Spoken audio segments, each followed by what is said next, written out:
Hello everyone, मैं doctor love के कटारिया। आज हम जिस पॉइंट के बारे में बात करेंगे वो बड़ा ही पॉपुलर पॉइंट है, स्टमक 36। स्टमक 36 के बारे में आप सभी लोग जानते हैं, बड़ा डाइवर्सिफाइड पॉइंट है, बहुत जगह यूज होता है। तो चलिए स्टार्ट करते हैं।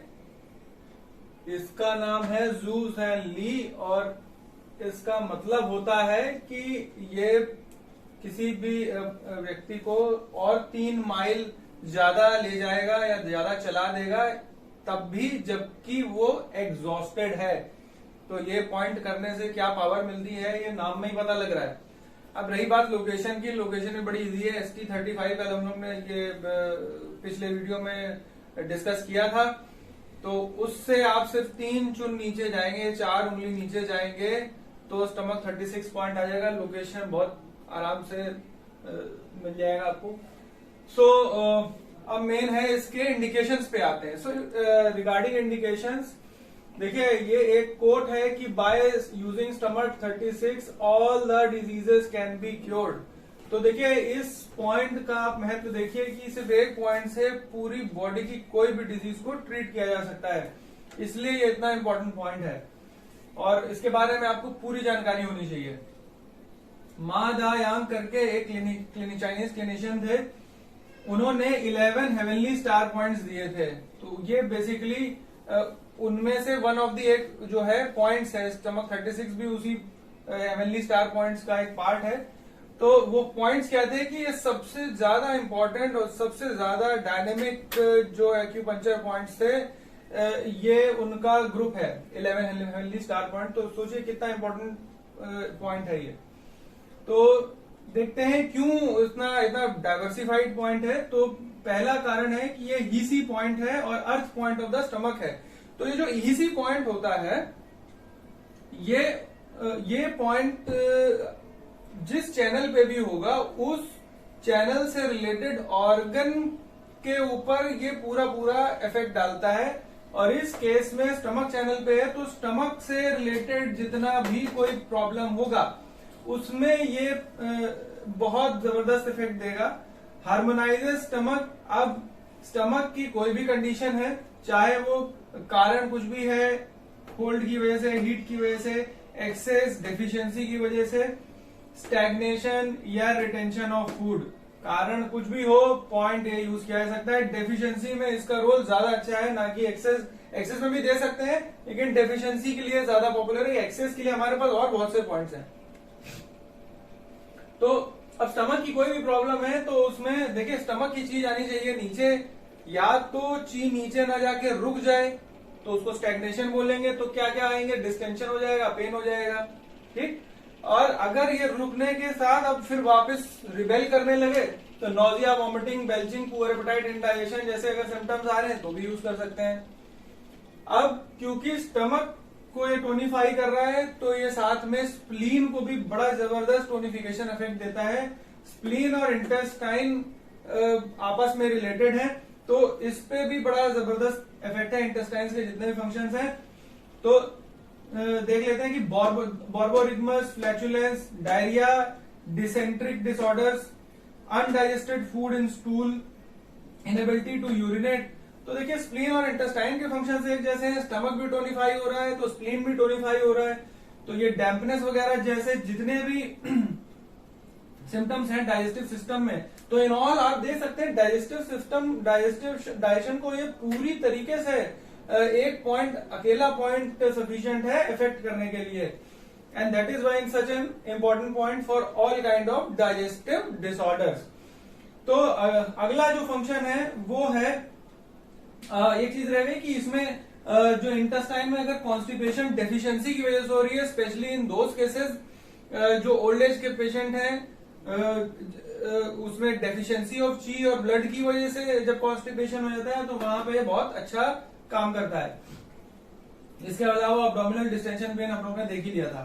तो अगला जो फंक्शन है इसका, ये ची और ब्लड दोनों को टोनिफाई करता है। देखिए साफ सी बात है, जब स्टमक को हम टोनिफाई करते हैं, स्प्लीन को टोनिफाई करते हैं, तो ची तो टोनिफाई होगी, ब्लड भी इससे अच्छा बनेगा, तो दोनों को ही टोनिफिकेशन करेगा। तो अगर ची के सिम्टम्स आ रहे हैं, ची डेफिशिएंसी के सिम्टम्स, जैसे कि shortness of breath, coughing, dyspnoea, dyspnoea मतलब डिफिकल्टी ब्रीदिंग, और इन डेबिलिटेटेड पेशेंट, बड़े वीक पेशेंट्स में जिनको बड़ी लंबी बीमारी रही है और उनमें ताकत की कमी लग रही है, एनर्जी डाउन है, उन पेशेंट्स में यूज करते हैं। अगर इसको ची को टोनिफाई करने के लिए लंग 9 को यूज किया जाता है। लंग 9 ऑर्गन सोर्स पॉइंट है लंग्स का, तो ची जो है लंग से भी रेगुलेट होती है, तो इसलिए दोनों को टोनिफाई करेंगे तो ची बड़े अच्छे से टोनिफाई हो जाएगी। इसके अलावा ब्लड को भी टोनिफाई कर रहा है, तो ब्लड से डेफिशिएंसी की वजह से जितने भी तरह के सिम्टम्स आते हैं, जैसे पैल्पिटेशन है, डिम विजन है, ब्लड विजन है, टायर्डनेस है, ठीक है, नंबनेस है, अगर आ रही है, नंबनेस की सेंसेशन भी अगर आ रही है, तो ये बड़ा ही अच्छा इफेक्ट है इन सब इंडिकेशंस में। अगला देखें कि देखिए ये जितना भी स्टमक और स्प्लीन के ऊपर काम किया है, तो ये पोस्ट हेवन ची पे तो काम हो ही गया है। इसके अलावा आप देखें ये प्री हेवन ची पे भी काम करता है। प्री हेवन ची क्या होती है? एसेंस है, तो एसेंस को जो ये है बढ़ाता है। एसेंस को कैसे, जैसे हम लोग पहले भी डिस्कस कर चुके हैं कि एसेंस को बढ़ाने में पोस्ट हेवन ची जो होती है, अगर वो है तो रिप्लेनिश कर देती है, उसको बढ़ा देती है कुछ समय में एसेंस को। तो ये देखिए एसेंस को टोनिफिकेशन में भी इसका बड़ा इंपॉर्टेंट रोल है। और ऐसा कौन सा हम लोग ने और दूसरा पॉइंट पढ़ा था, वो था जो कि दोनों प्री और पोस्ट हेवन ची को टोनिफाई कर रहा था, वो था पॉइंट स्टमक 30 पेनिट्रेटिंग वेसल वाला। तो इसलिए ये जो है ये lower point of sea of water and grain बोलते हैं, और स्टमक 30 को upper point of sea of water and grain बोलते हैं।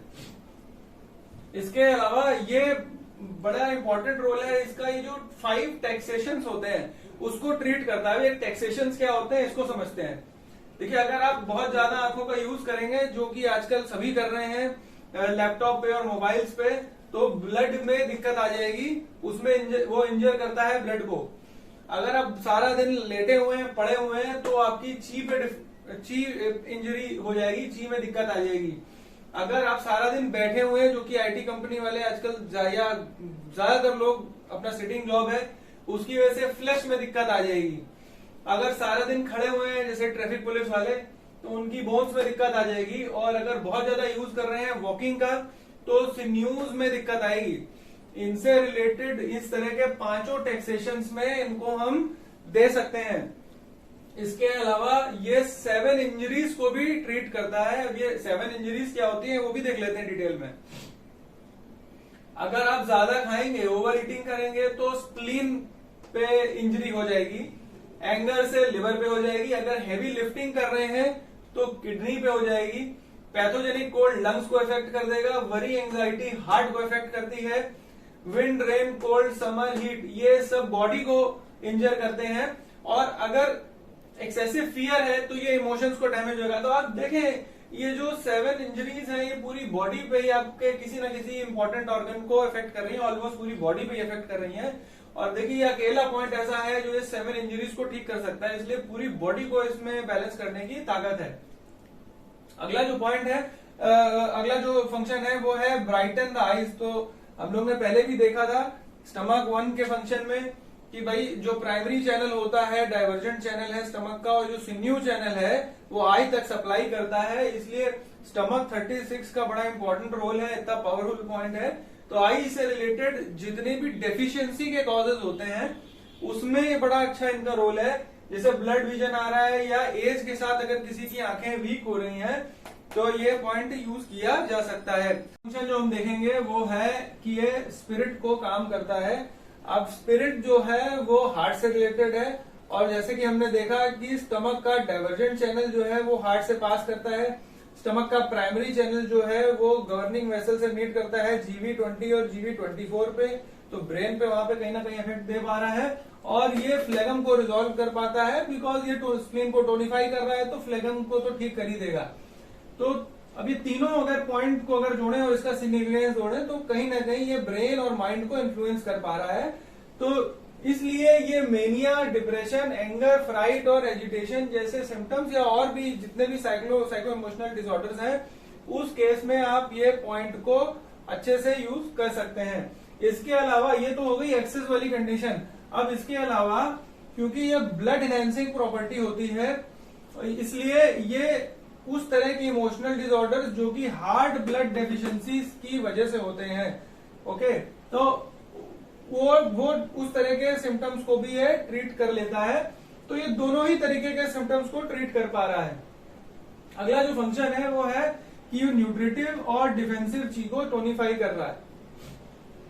तो देखिए, हम लोग ने पहले पढ़ा है कि स्टमक और स्प्लीन जो दोनों है मिलके फूड ची का प्रोडक्शन करते हैं, और फूड ची अल्टीमेटली जो है वो न्यूट्रिटिव ची और डिफेंसिव ची में फॉर्म हो जाती है। इसका मतलब जो मदर है वो फूड ची है। तो अब क्योंकि स्टमक 36 पॉइंट स्टमक और स्प्लीन दोनों को टोनिफाई कर पा रहा है, इसलिए फूड ची टोनिफाई हो जाएगी, और इसीलिए न्यूट्रिटिव और डिफेंसिव ची भी टोनिफाई हो जाएगी। तो अगर ये दोनों स्ट्रांग है तो हमारी बॉडी की इम्यूनिटी बड़ी स्ट्रांग रहेगी, यानी कि it will be resistant from the attack of from the external pathogenic factor. तो इम्यूनिटी बढ़ाने के लिए बड़ा इंपॉर्टेंट अच्छा पॉइंट है। प्रोफाइलेक्टिक यूज में एहतियातन, जैसे हम लोग वैक्सीन लगाते हैं कि हमको बीमारी ना है, तो अगर वैसे ही अगर आप प्रोफाइलेक्टिक यूज करेंगे इसका, तो 10 मिनट मौका करिए इस पॉइंट पे। वो सब लोग करें जिनकी एज 30 ईयर से ज्यादा है, कम एज वाले ना करें। तो प्रोफिलेक्टिकली जो आपकी इम्यूनिटी है उसमें स्ट्रेंथ आएगी, बनी रहेगी। अगला जो पॉइंट है वो है कि ये यांग को रेज करता है। अब यांग दो कंडीशन में, या तो सडनली कोलैप्स हो जाए, बेहोश हो जाए व्यक्ति, या फिर पेशेंट को प्रोलेप्सिस के सिम्टम आ रहे हों, ऑर्गन लटक के बाहर आ गया है। तो अगर उस तरह के सिम्टम्स आ रहे हैं तो स्टमक 36 बहुत पावरफुल पॉइंट है, और वो ची को वापस ऊपर के डायरेक्शन में भेज देता है, और इस वजह से ये प्रोलेप्सिस के केसेस में यूज किया जाता है, along with the points GV20 and CV6। अगला जो पॉइंट फंक्शन है वो फंक्शन है कि ये चैनल को एक्टिवेट करता है और पेन को हटाता है। तो जहां जहां से स्टमक चैनल पास होता है वहां से कोई भी कंडीशन पेनफुल कंडीशन है या किसी भी तरह की कोई प्रॉब्लम है तो उसको वो बैलेंस कर देता है। जैसे कि थ्रोट से पास होता है तो थ्रोट पेनफुल ऑब्स्ट्रक्शन, जैसे स्टमक 9, 10, 11 वगैरह एरिया से, क्योंकि फोरहेड को कवर करता है तो फोरहेड पेन को ट्रीट करेगा। ब्रेस्ट के पास से पास करता है तो ब्रेस्ट की प्रॉब्लम्स में हम लोग इसको यूज करेंगे। थाई, नी, लेग वगैरह की प्रॉब्लम्स, अब थाई में स्वेलिंग आ गई है, पेन आ गया है, स्प्रेन आ गया है, या नी में पेन है, व्हाटएवर स्वेलिंग है, लेग में एट्रोफी है, हेमीप्लीजिया की वजह से नंबनेस है, कुछ भी अगर दिक्कत है पैरों में तो वहां पे दे सकते हैं। इसके साथ साथ पेनफुल ऑब्स्ट्रक्शन सिंड्रोम में इसको देते हैं। स्पेशली कोल्ड और डैम्प के केसेस में बहुत अच्छा यूज है, जिसमें कि हम लोग स्पेशली इसमें मॉक्सा का यूज करके अच्छे रिजल्ट्स ले सकते हैं। इसके अलावा ये lumbar pain with inability to turn, मतलब ये लंबर पेन में भी इसको दिया जाता है। क्यों? क्योंकि स्टमक का जो सिन्यू चैनल है वो लोअर रिब्स और स्पाइन तक, ये लंबर रीजन में जाता है। तो अगर आप ये टोटल देखें तो ये चैनल जहां जहां से पास करता है स्टमक का, या इससे जितने भी रिलेटेड ऑर्गन्स हैं, चाहे वो माइंड हो गया, हार्ट है, कुछ भी इससे रिलेटेड है, तो वो सब पे इन्फ्लुएंस कर सकता है। और यहाँ पे आखिर में मैं एक ही चीज बोलना चाहूंगा, देखिए इस पॉइंट के अगर आपको वाकई में एक अल्टीमेट बेनिफिट्स देखने हैं, अच्छे रिजल्ट्स देखने हैं, तो ये सिर्फ और सिर्फ निडलिंग पे पॉसिबल है। ब्योल मैग्नेट पे भी रिजल्ट मिलेगा, मेथी दाने से भी रिजल्ट मिलेगा, लेकिन क्योंकि नीडल पे क्या है कि अलग अलग डेप्थ पे अलग अलग तरीके का रिजल्ट ऑब्टेन होता है, इसलिए इसका डाइवर्सिफाइड और मतलब एक मैजिकल एक्शंस आप नीडल पे आप इसको अगर आप यूज करेंगे तो इसके सारे आपको एक्शंस मिल सकते हैं। Thank you for watching.